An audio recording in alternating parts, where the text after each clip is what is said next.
Et si le Witherstorm n'avait jamais existé? Non, c'est même pas une blague. Dans Minecraft Story Mode, tout repose sur un seul monstre. Je vous propose de changer ça en remplaçant le Witherstorm par le mob le plus puissant du Minecraft actuel, le Warden. Imaginez pas un, mais des centaines de millions de Warden. Et vu que j'ai les clés du multivers, je vais modifier les éléments moi-même. Et Ivor, je suis au courant de ton plan, mais ne t'en fais pas. Tiens, un crâne de Wither squelette.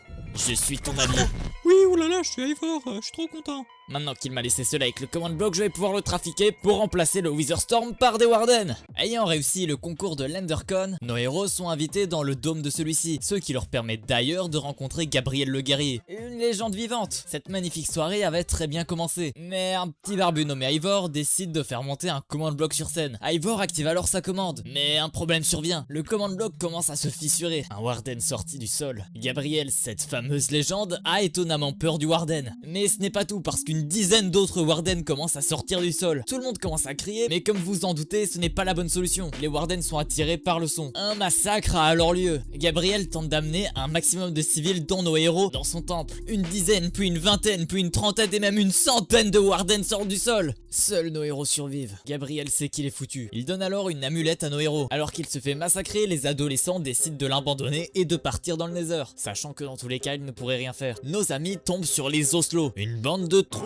si vous voulez mon avis, parce qu'ils ont simplement décidé de faire chier nos héros par pure jalousie, car ouais, ils ont perdu le concours que j'ai cité plus tôt, et malheureusement ils ont l'air de pas prendre ça à la légère. Ils décident alors de prendre Ruben en otage, qui est justement l'animal de compagnie de Jess. Petra tente de neutraliser l'un d'entre eux, mais les Oslo n'ayant aucune pitié, ont balancé Ruben dans la lave. Jess se sent impuissant, il aurait tellement aimé pouvoir sauver son cochon.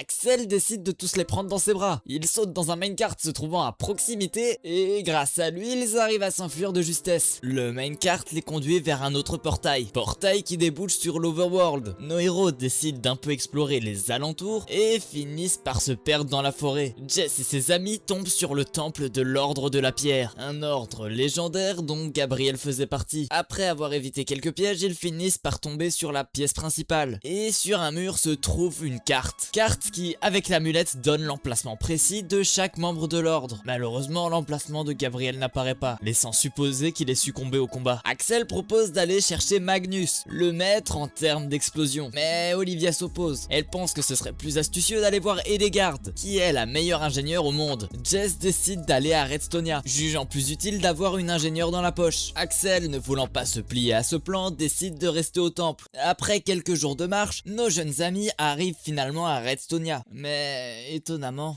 il n'y a personne. C'est une ville fantôme. Aucun bruit, aucun habitant, rien. Alors qu'ils se baladaient dans cette ville, Olivia se rend compte qu'il y a un Warden tout près d'eux. Et pas qu'un, ce qui explique la disparition de tous les habitants. Ils se sont fait exterminer. Petra leur rappelle donc alors de ne pas faire de bruit. Ce qu'ils avaient réussi à faire avant qu'Olivia marche sur un système en redstone, déclenchant un mécanisme assez bruyant. Tous les Warden se sont mis à courir en leur direction. Le sol s'ouvre en deux. Petra, pensant que c'est un piège, tente de se rattraper sur le mur avec son épée. Ils atterrissent de justesse dans de l'eau. Et soudain, Edelgard sort de nulle part pour les attaquer. Mais elle se rend compte assez vite que ce ne sont pas des Warden. Car oui, elle a créé un piège à Warden pour les bloquer ici. Malgré ce piège follement astucieux, on dirait qu'elle perd un peu les pédales. Elle a une espèce d'obsession pour le command block. Elle veut absolument le reproduire, mais elle n'y arrive jamais. Nos héros commencent à marchander avec Edelgard. Et ils accepteraient de lui montrer où est le command block si elle accepte de les aider. Bien évidemment, elle ne peut pas résister. Elle accepte sans broncher. Plusieurs Warden activent la machine d'Edelgard. Ils sont tellement nombreux qu'Edelgard ne pourra pas tous les tuer. Heureusement, elle a un rail de secours. Mais il ne faut pas se sentir en sécurité pour autant, car les Warden les poursuivent, et de près. Le minecart les conduit jusqu'au temple de l'ordre. Là où se trouve Axel, Jess regarde un mur détruit, et ce qu'on y voit est terrifiant. Axel est mort enfoncé dans le mur. Jess n'en peut plus, il est sur le point de pleurer. Mais les Warden qui les coursaient sont toujours là, sachant qu'il y avait aussi des Warden dans le temple, ceux qui ont tué Axel. Heureusement, Edelgard a les 4 paires d'Elytra de l'ordre. Elle n'a pas beaucoup de stock de feux d'artifice, mais c'est assez pour s'enfuir. Ils s'envolent tous en direction du chef de l'ordre, Soren. Ils arrivent dans une montagne, où se trouvent des énigmes, un labyrinthe et une immense tour à mob. Finalement, ils trouvent Soren, en train de chanter le générique de Ninjago. Jump up, kick back with power and spell. Jess trouve Soren un peu bizarre et commence à lui poser de plus en plus de questions sur l'ordre. Mais Soren, rongé par la culpabilité, finit par craquer. Et les gardes tentent de le retenir, mais il avoue. L'ordre de la pierre est un énorme mensonge. Ils n'ont jamais vraiment vaincu l'Ender Dragon. Ils l'ont simplement tué avec une commande. Et Ivor, l'imbécile qui a fait n'importe quoi avec les Warden, faisait partie de l'ordre. Après toute cette histoire, Jess est bien décidé à révéler cette histoire au monde entier. Maintenant, il nous faut un vrai plan pour pouvoir vaincre tous ces Warden. Soren montre alors son arme la plus destructrice, la Super TNT. Et si on la combine avec de la poudre à canon, elle se transformera en une formidibombe qui explose 10 secondes après avoir été craftée. Mais même avec une bombe pareille, ça ne pourrait pas tuer tous les Warden car ils sont éparpillés partout. Il faut donc trouver un moyen de les rassembler. Et les gardes a un plan. Elle propose de retourner à l'Endercon, là où se trouve le command block. Elle pourrait alors le programmer pour pouvoir y téléporter tous les Warden. Et à ce moment-là, ils activeraient la formidibombe qui exploserait tous les Warden existants. Le problème, c'est que nos héros n'ont plus de feu d'artifice, et auquel cas ça ferait trop de bruit. Donc Soren leur propose un meilleur moyen de déplacement, une machine volante qui volerait tout droit en direction de l'Endercon. Mais les gardes ne comprennent pas, une machine volante ça fait du bruit. Mais Soren leur explique que la machine sera à la couche maximale. Mais même à ce niveau-là, on peut encore se poser des questions, comment vont-ils faire pour descendre? Soren leur explique comme si c'était évident qu'il fallait prendre leur élytra avec. Mais pas pour s'envoler, seulement pour atterrir, un peu comme des parachutes finalement. Alors qu'ils étaient tous sur le point de partir, Soren trouve une excuse comme quoi il n'y a pas assez de place et il part se cacher dans son temple, abandonnant très clairement nos héros. Alors que la machine volante passe à côté d'une montagne, un Warden en profite pour accéder à la machine volante qu'il avait entendue. Le Warden est en train de se relever sur la machine et les gardes expliquent à Olivia qu'elle croit en elle et qu'elle sait qu'Olivia est capable de se servir du command block. Et les gardes a espoir. Sans que les autres n'aient le temps de dire un mot, elle saute sur le Warden, le poussant avec elle. Jess serre le poing. Depuis le début, il n'est que spectateur de cette histoire. Il ne fait qu'assister à la mort de ses camarades qui tombent un par un comme des mouches. Ils arrivent finalement au-dessus de l'Endercon.